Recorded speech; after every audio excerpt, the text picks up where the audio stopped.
Анастейша. Кристиан.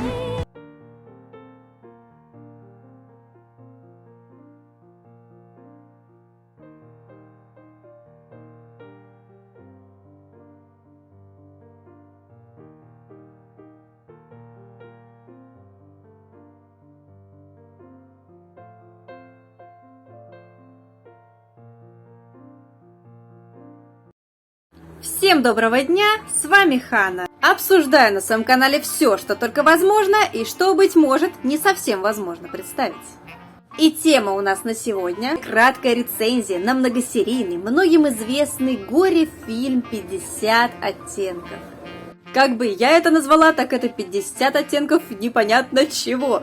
Думаю, что делать полную рецензию мне совсем не обязательно. Есть много умных ребят, которые разнесли в пух и прах этот горе-фильм. Большой им, кстати, за это респект. Хотелось бы мне добавить только пару комментариев вдобавок.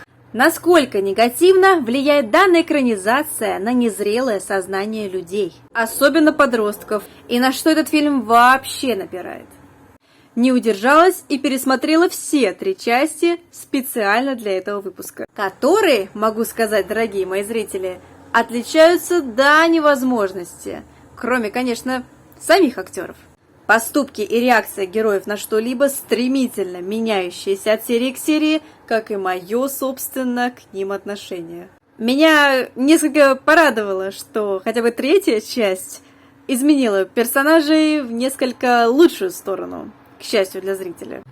Можно просто забыть про 2 прошлые части и немного, но посопереживать очередной тупости сюжета. И, быть может, им от того, что сыграли в подобном маразме. Однако, опять же, не в таком сильном, это если достаточно абстрагироваться от конкретного тупизма, в котором герои пребывали до этого. Фильм и книга довольно популярны, что печально. Грамотно созданная эротическая история, конечно, на мой взгляд, это неплохо и не хорошо, но то, что содержит данное произведение, должно спокойно отправляться на свалку. К счастью, хоть музыкальное сопровождение и некоторые забавные сцены, как, например, с мороженым, не давали заскучать и скрасили просмотр очередной сборной солянки.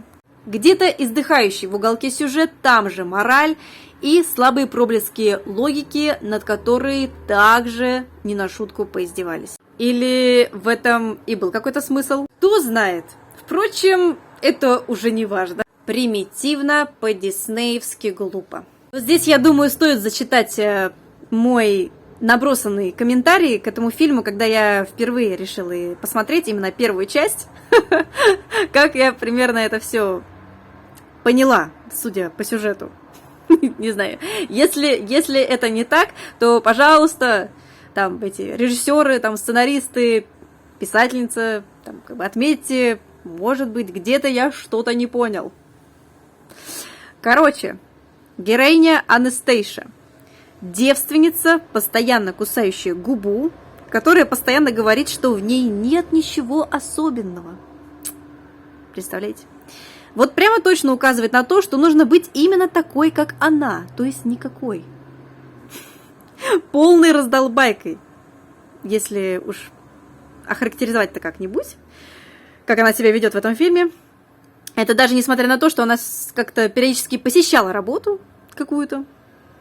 Вот такой вот быть амебой, которые непременно потянутся, особенно самые богатые. Ну, конечно же, им же нужна такая амеба.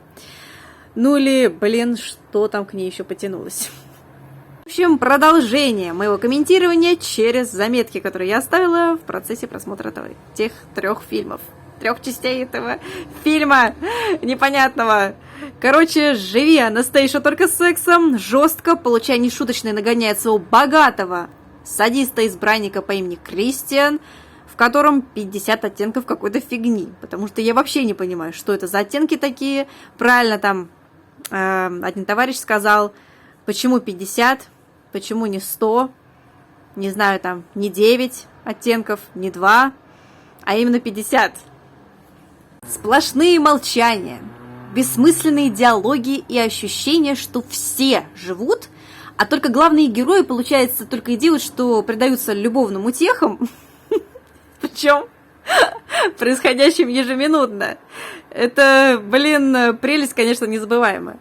Так, ну, в общем, что я в итоге отметила там в заключение, это то, что фильм открыто призывает не бросать подобных близких в беде, так я и написала, где Анастейша, это странная девушка, 21 года, как я поняла, как я узнала, вместо того, чтобы включить голову и сбежать куда подальше от этого психически явно нездорового человека, она пытается стать психологом. Отмечаю, что, вероятно, с мазохистическими наклонностями, как мы это наблюдаем. В общем, она ныряет с головы в очередные приключения с психически нездоровым Кристианом. Короче, 2 сапога пары. Это просто прям повезло людям-то. Которого Анастейша знает-то всего ничего. В общем... И чтобы в этом фильме ужасного не происходило, Кристиан и Анастейша, ну, конечно же, практически неразлучны. Они быстро, я бы даже сказала, невероятно стремительно меняются в лучшую сторону. То есть, то они как прям такие паиньки, то неожиданно просто из них что-то такое вырывается, что ты думаешь, боже мой, неужели в этом человеке живет несколько человек? Я надеюсь, у них не биполярное расстройство. Ну и, конечно, то, что стоило бы ожидать в подобных фильмах, это то, что персонажи быстро играют свадьбу, очень быстро. И потом невероятно быстро, как и все остальное, как и смена их характеров, они заводят ребенка. Я думала, этого не произойдет, я надеялась. Но меня здорово разочаровали, что это произошло. Бедный ребенок, честно, мне вот даже жалко его, что у него такие родители, честно. И будто бы весь ад, который прошли главные герои, не должен сказаться на их дальнейшей судьбе. То есть все круто, хэппи-энд и, в общем, ничего больше плохого, как показывает нам фильм. Ну и, конечно, продолжение БДСМ. Вот такие дела, друзья. На самом деле, завязка этого произведения очень даже неплохая, я скажу.